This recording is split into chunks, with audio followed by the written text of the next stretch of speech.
Everybody, welcome to my channel. दोस्तों, आज हम डिस्कस करने वाले हैं some NCERT exercises of the chapter India size and location.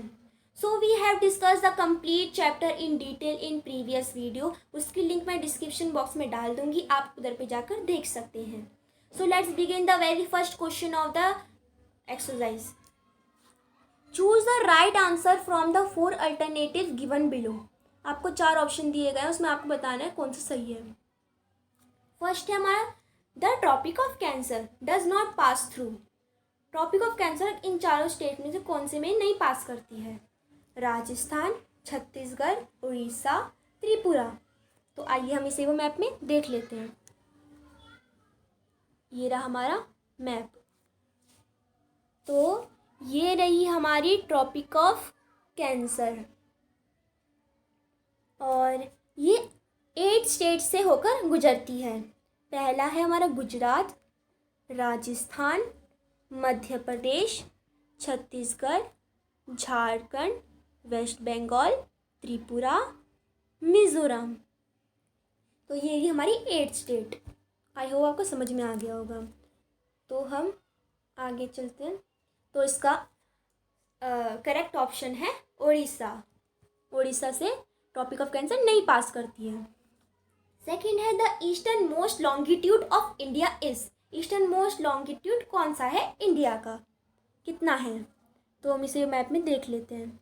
तो ये रहा हमारा मैप और ये जो लाइन जा रही है हमारी, ये हमारी लॉन्गिट्यूड है। तो यहाँ पर ये हमारा ईस्टर्न पार्ट है। तो ईस्टर्न में हमारी आ रही है 97 डिग्री 25 मिनट। तो इसका करेक्ट ऑप्शन होगा 97 डिग्री 25 मिनट ईस्ट। तो हमारा थर्ड है Uttarakhand, Uttar Pradesh, Bihar, west Bengal and Sikkim have commonly frontiers with. आप इसमें बोला गया है Uttarakhand, Uttar Pradesh, Bihar, west Bengal and Sikkim have common, मतलब इसकी जो इन सब की बाउंड्रीज कौन सी स्टेट्स में मिलती हैं? सारी बाउंड्रीज किस स्टेट में मिलती हैं, हमें वो मैप में देख लेते हैं इसे। तो ये रहा हमारा मैप, मैं आपको दिखा देती हूँ एक बार। सो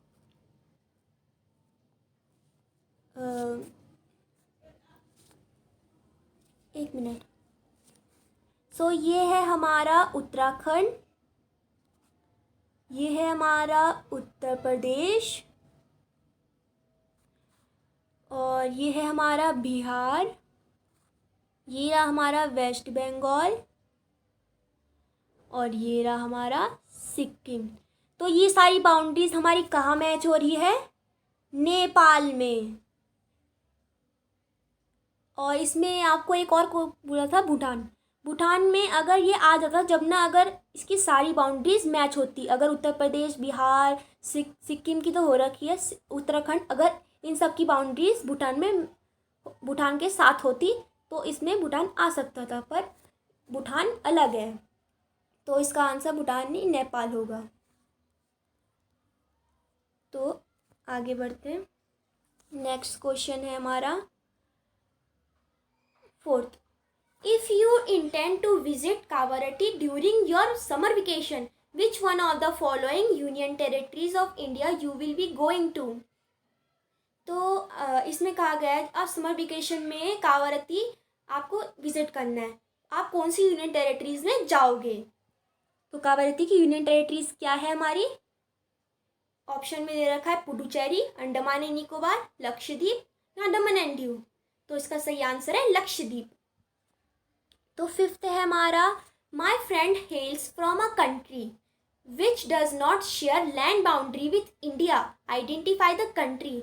तो इसमें पूछा गया, इमेजिन करो कि जो आपका फ्रेंड है वो एक ऐसी कंट्री में रहता है जिसके यहाँ पर शेयर नहीं करती है लैंड बाउंड्री इंडिया की। तो ऑप्शन में दिए हैं भूटान, बांग्लादेश, ताजिकिस्तान, नेपाल। तो इसका सही आंसर है ताजिकिस्तान। तो अब क्वेश्चन नंबर 2 देखते हैं। तो हमारा क्वेश्चन नंबर 2 ये रहा। Answer the following questions briefly. आपको क्वेश्चन का आंसर देना ब्रीफली। फर्स्ट है हमारा name the group of island lying in the Arabian sea. ऐसा आइसलैंड बताना है जो लाइंग करता है अरेबियन सी में, तो वो आइसलैंड है लक्षद्वीप आइसलैंड। तो सेकंड है हमारा name the countries which are larger than India. मैंने आपको बताया था चैप्टर में भी, इंडिया एक 7th लार्जेस्ट कंट्री है, तो इंडिया से पहले कौन सी उससे बड़ी कंट्रीज कौन सी हैं? तो 7 कंट्रीज होती हैं, अभी हमें 6 कंट्री बतानी है। तो वो है हमारी, फर्स्ट है हमारी रसिया, सेकंड है हमारी कनाडा, थर्ड है USA, fourth China, fifth Brazil and 6th Australia. तो थर्ड है हमारा which island group of India lies to its south east. तो हमारा इंडिया के जो साउथ ईस्ट में आता है वो कौन सा आइसलैंड है? अंडमान एंड निकोबार। फोर्थ है हमारा which island countries are southern neighbours. हमारी कौन सी आइसलैंड सदर्न नेबर है हमारे? श्रीलंका एंड मालदीव्स, ये हमारी नेबर्स हैं। तो हमारा क्वेश्चन नंबर 3 पे आते हैं। The sun rises 2 hours earlier in Arunachal Pradesh as compare to Gujarat in the west, but the watches shows the same time, how does this happen. तो इसमें आपको बताया गया है जो अरुणाचल प्रदेश है उसमें 2 घंटे पहले सूरज आता है गुजरात से, पर जो वॉचेस का टाइम है वो हमेशा सेम शो करता है, ऐसा क्यों है? तो आपको इस आंसर में बताना है। ये हमारा अरुणाचल प्रदेश है और ये है हमारा गुजरात। तो कहा गया है ये हमारा अरुणाचल प्रदेश है और यहाँ ये कह रहे हैं कि अरुणाचल प्रदेश में सुबह 2 घंटे पहले सूरज हो जाता है और जो गुजरात है उसमें सुबह 2 घंटे बाद होती है। पर जो हमारी वॉचेस होती हैं वो सेम टाइम शो करती हैं, वो कैसे हो पाता है? अब वो मैं आपको दिखाती हूँ आंसर में। तो आंसर में देखते हैं।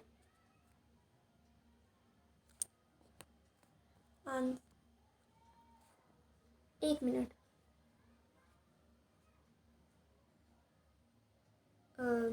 From Gujarat to Arunachal Pradesh, there is a time log of 2 hours, but the watches show the same time because the time along the standard meridian of India, 82 degree 30 minute east, passing through Mirzapur in Uttar Pradesh, is taken as the standard time for the whole country. Because the same standard time for the whole country has been adopted, the watches show the same time in Arunachal Pradesh, Gujarat and in all the parts of country. Gujarat से अरुणाचल प्रदेश में 2 hours का time log होता है, पर जो हमारी watches है वो सेम टाइम क्यों शो करती है? क्योंकि जो हमने 82 डिग्री 30 मिनट ईस्ट में जो स्टैंडर्ड मेरिडियन ऑफ इंडिया निकाला है, ये स्टैंडर्ड मेरिडियन ऑफ इंडिया है जो उत्तर प्रदेश और मिर्ज़ापुर से पास होता है। तो स्टैंडर्ड मेरिडियन को तुम क्या कंसीडर करते हो? इस स्टैंडर्ड मेरिडियन को हम कंसीडर करते हैं एक स्टैंडर्ड पॉइंट्स से, और इस पॉइंट से जो टाइम हो रखा होता है उस टाइम को पूरी कंट्री के लिए अप्लाई करते हैं। आई होप आपको क्वेश्चन नंबर 3 समझ आ गया होगा। तो हम लोग क्वेश्चन नंबर 4 स्टार्ट करते हैं। The central location of India at the head of the Indian Ocean is considered of great significance. Why?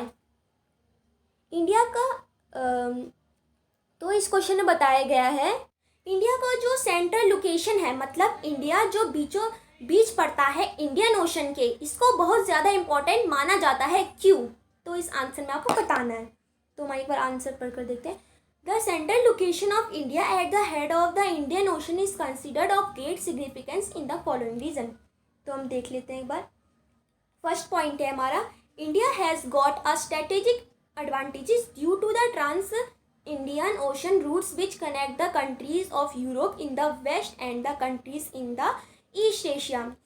India की जो स्ट्रेटेजिक लोकेशन है काफ़ी अच्छी पोजीशन है, क्योंकि देखिए हमारी देश से जो यूरोप है, यूरोप कॉन्टिनेंट है एक, वो भी बिल्कुल पास पड़ता है। और ईस्ट एशिया यूरोप के देशों को अगर ईस्ट एशिया यूरोप को देशों को अगर ईस्ट एशिया की कंट्रीज जैसे कि इंडोनेशिया हो गया, म्यांमार हो गया, इन देशों में अगर जाना है तो फिर हमें इंडियन ओशन से होकर से जाना पड़ेगा।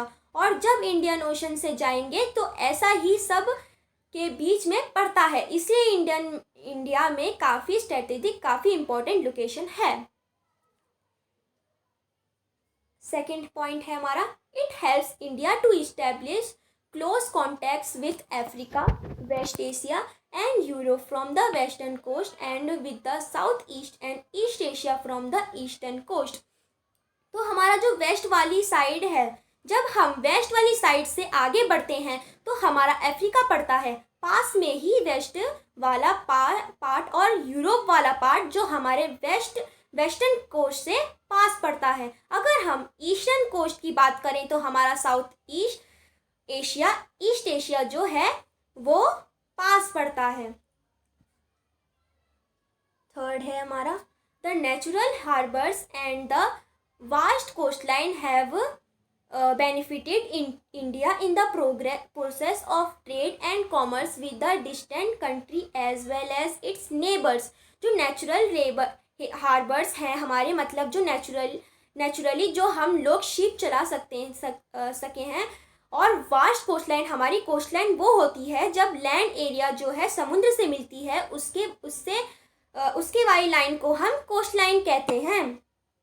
इंडिया की कोस्टलाइन बहुत बड़ी है, पूरा सदर्न पार्ट जो है इंडिया का उसमें कोस्टलाइन है। इसकी वजह से क्या होता है, जो हमारा ट्रेड एंड कॉमर्स बाकी देशों के साथ व्यापार बहुत ही आसानी से कर लेता है।